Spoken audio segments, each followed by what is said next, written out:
السلام علیکم ورحمۃ اللہ وبرکاتہ۔ نحمده ونصلی علی رسولہ الکریم، اما بعد فقد قال اللہ تعالی فی شان حبیبہ ان اللہ وملائکتہ یصلون علی النبی یا ایھا الذین آمنوا صلوا علیہ وسلموا تسلیما۔ اللہم صلی علی سیدنا مولانا محمد وعلی آلہ وصحبہ اجمعین۔ رب اشرح لی صدری ویسر لی امری واحلل عقدۃ من لسانی یفقهوا قولی واجعل لی وزیرا من اہلی۔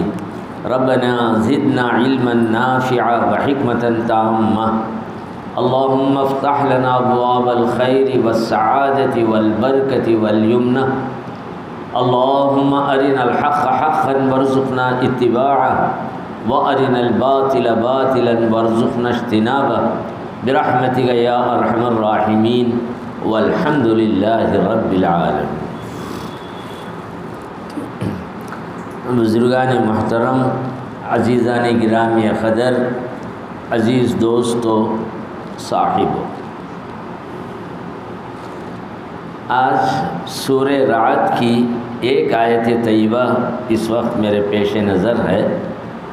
یمحو اللہ ما یشاء ویثبت وعندہ ام الکتاب۔ اللہ تعالی جو چاہتا ہے تقدیر سے مٹا دیتا ہے، جو چاہتا ہے اسے باقی رکھتا ہے۔ وعندہ ام الکتاب، اس کے پاس ام الکتاب ہے۔ آیت کا یہ لفظی ترجمہ میں نے کیا۔ ام الکتاب لوح محفوظ۔ اس آیت میں تقدیر کی گفتگو ہو رہی ہے۔ تقدیر کا مسئلہ بہت ہی نازک، بہت ہی دقیق ہے۔ یہاں پر عقلی گھوڑے دوڑانے کا کوئی موقع ہی نہیں۔ اگر کوئی آدمی یہاں اپنی عقل کو استعمال کرے گا تو سوائے گمراہی اور پریشانی کے اور کوئی چیز حاصل نہیں ہوگی۔ یہ گفتگو ہی کچھ ایسی ہے۔ یہی وجہ ہے کہ حضور اکرم صلی اللہ علیہ وسلم نے بھی حضرات صحابہ کرام کو اس موضوع پر گفتگو کرنے سے، بحث و مباحثہ کرنے سے یا اپنی عقل سے، اپنی فہم سے، اپنی سمجھ سے کچھ باتیں کہنے سے منع فرمایا۔ چنانچہ حدیث میں بھی ہے کہ ایک مرتبہ حضور اکرم صلی اللہ علیہ وسلم مسجد میں پہنچے تو بعض صحابہ اس مسئلے کو لے کر گفتگو کر رہے تھے، تو آپ صلی اللہ علیہ وسلم کا چہرہ متغیر ہو گیا۔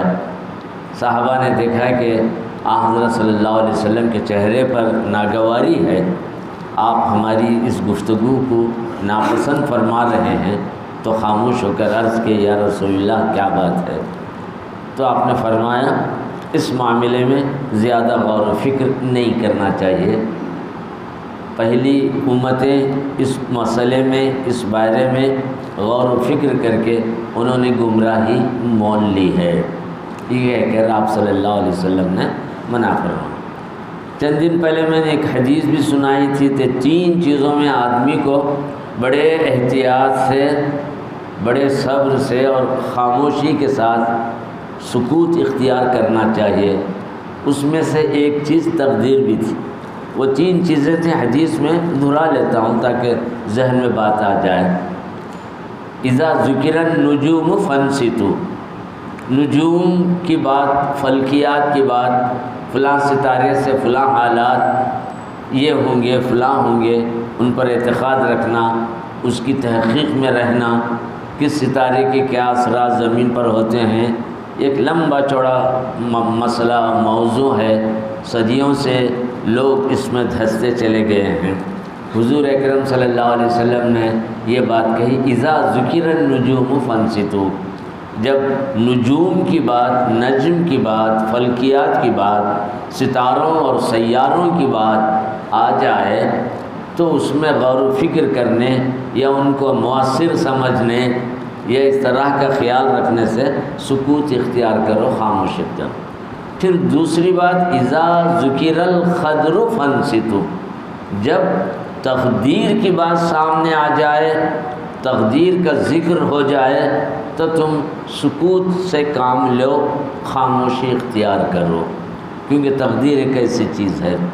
پھر تیسری چیز حضرات صحابہ کے بارے، اذا ذکر اصحابی فانصتوا، جب صحابہ کے تعلق سے ایسی ویسی باتیں آنے لگیں، لوگ طرح طرح کے الزامات، تنقیدیں اور تہمتیں بیجا ان کو، ان کی شخصیتوں کو، ان کے مرتبے کو، ان کے مقام کو، ان کی عدالت کو، عدالت یعنی ثقاحت، ان کے قابل اعتماد ہونے کے بارے میں ان کی اس طرح کی باتیں کرے، ایسی باتیں آ جائیں، ان کے عیب سامنے آ جائیں یا لعن و طعن کی بات آ جائے تو تم ایسے موقع پر اپنی زبانوں کو بند رکھو۔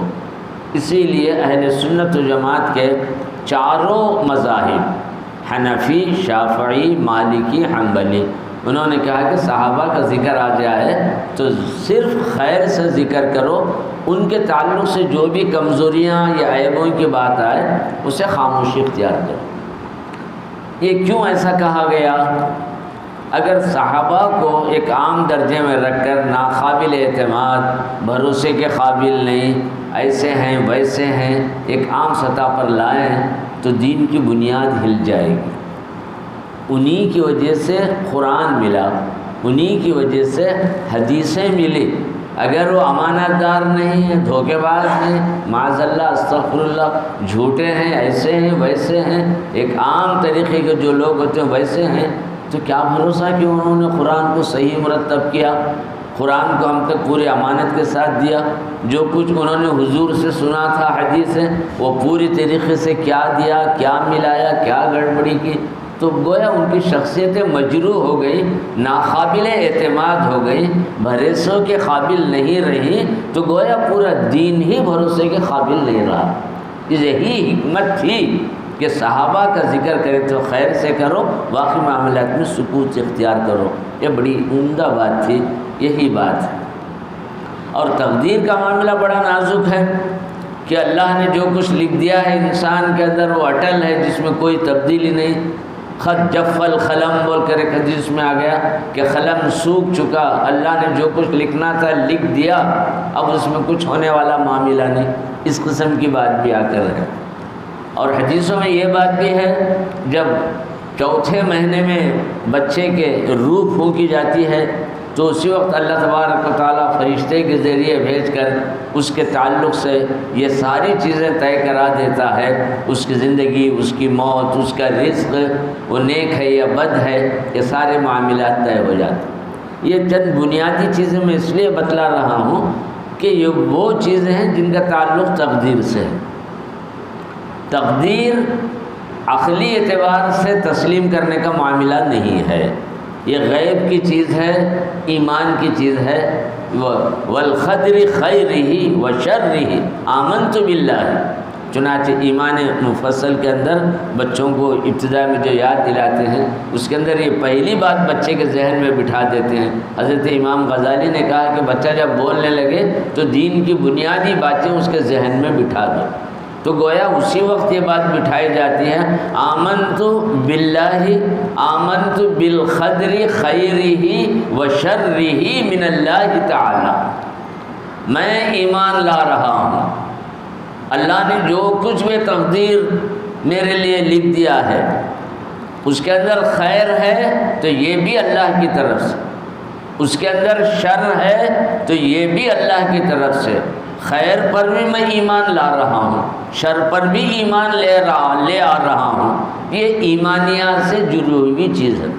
اب دیکھیے کتنی نازک چیز ہے، اسی لیے حضور اکرم صلی اللہ علیہ وسلم نے کہا اذا ذکر القدر فانصتوا، تقدیر کی جہاں گفتگو آ جائے وہاں آمنا سلمنا جو کچھ ہے اللہ تبارک و تعالیٰ کا معاملہ یہ کہہ کر سکوت اختیار کرو۔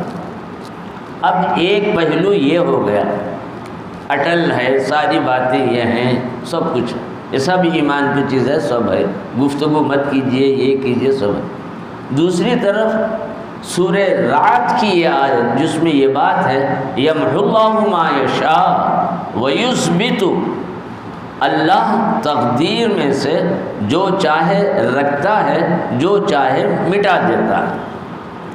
ام الکتاب قرآن میں لفظ ہے، ام الکتاب کا سارا معنی مفسرین نے لوح محفوظ سے کیا ہے۔ لوح محفوظ ایک ایسی چیز ہے جس میں تمام انسانوں کی از ابتدا تا انتہا، پیدائش سے لے کر وفات تک، وہ سعید ہے، شقی ہے، سعادت مند ہے یا بدبخت ہے، یا نیک ہے یا بد ہے، جو کچھ کہ ہے اللہ تبارک و تعالیٰ نے لوح محفوظ میں محفوظ کر دیا، اس کے اندر اللہ تعالیٰ نے ساری چیزیں۔ اب اس آیت کی روح سے دو باتیں سامنے آ رہی ہیں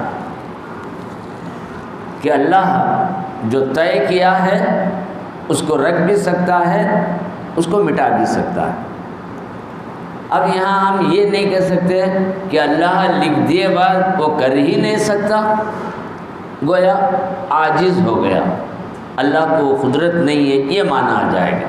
جو لکھ دیا ہے اس کو بدلنے پر وہ قادر نہیں ہے، قادر نہیں کر سکتا ہے، یا اختیار نہیں ہے، ایسی بات آ جائے گی اگر یہ بات کہی جائے۔ کتنی نازک بات ہو جاتی ہے، ذرا غور سے سوچئے کہ اللہ تعالیٰ بدل نہیں سکتا، یہ جملہ بول دیں گے تو کیوں نہیں بدل سکتا؟ کیا قدرت نہیں ہے؟ کیا اسے اختیار نہیں ہے؟ کیا اس کی مرضی نہیں چل سکتی ہے؟ ہر شے پر اس کی مرضی ہے، جو چاہے کرے، جو چاہے نہ کرے، ایک پہلو یہ آ جاتا۔